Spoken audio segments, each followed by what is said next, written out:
Genesis chapter 38. At that time, Judah left his brothers and went down to stay with a man of Adullam, named Hira. There, Judah met the daughter of a Canaanite man named Shua. He married her and lay with her.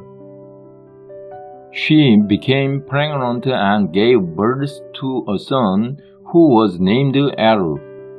She conceived again and gave birth to a son and named him Onan.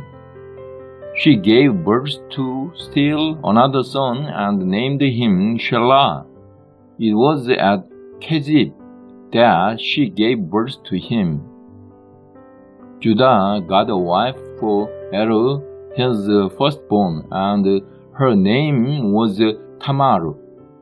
But Er, Judah's firstborn, was wicked in the Lord's sight, so the Lord put him to death.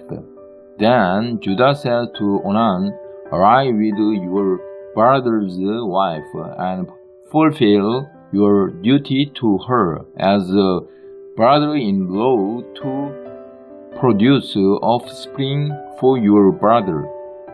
But Onan knew that the offspring would not be his, so whenever he lay with his brother's wife, he spilled his semen on the ground to keep from producing offspring for his brother. What he did was wicked in the Lord's sight, so he put him to death also. Judah then said to his daughter-in-law Tamar, "Live as a widow in your father's house until my son Shelah grows up," for he thought he may die too, just like his brothers. So Tamar went to live in her father's house. After a long time, Judah's wife, the daughter of Shua, died. When Judah had recovered from his grief, he went up to Timnah to the man who was shearing his sheep, and his friend Hira the Adullamite went with him. When Tamar was told, "Your father-in-law is on his way to Timnah to shear his sheep," she took off her widow's clothes, covered herself with a veil to disguise herself, and then sat down at the entrance to Enaim, which is on the road to Timnah, for she saw that though Shelah had now grown up, she had not been given to him as his wife. When Judah saw her, he thought she was a prostitute, for she had covered her face. Not realizing that she was his daughter-in-law, he went over to her by the roadside and said, "Come now, let me sleep with you, and what will you give me to sleep with you?" She asked. "I will send you a young goat from my flock." He said, "Will you give me something as a pledge until you send it?" She asked. He said, "What pledge should I give you? Your seal and its cord, and the staff in your hand." She answered. So he gave them to her and slept with her, and she became pregnant by him. After she left, she took off her veil and put on her widow's clothes again. Meanwhile, Judah sent the young goat by his friend the Adullamite in order to get his pledge back from the woman. But he did not find her.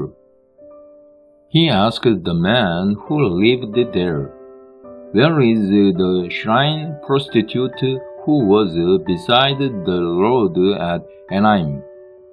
There hasn't been any shrine prostitute here, they said. So he went back to Judah and said, I didn't find her. Besides, the man who lived there said, there hasn't been any shrine prostitute here.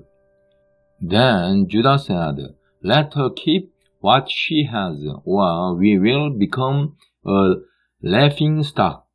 After all, I did send her this young goat, but you didn't find her. About 3 months later, Judah was told, your daughter-in-law Tamar is guilty of prostitution, and as a result, she is now pregnant. Judah said, bring her out and have her burned to death.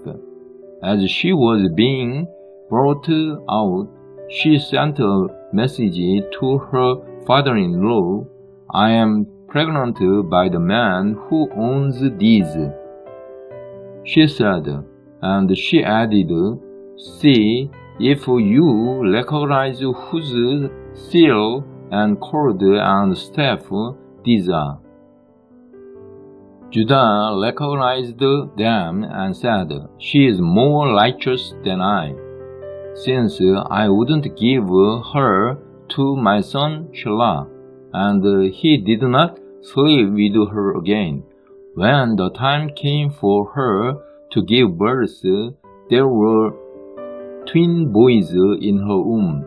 As she was giving birth, one of them put out his hand. So the midwife took a scarlet thread and tied it on his wrist and said, this one came out first. But when he drew back his hand, his brother came out, and she said, so this is how you have broken out. And he was named Perez. Then his brother, who had the scarlet thread on his wrist, came out, and he was given the name Zerah.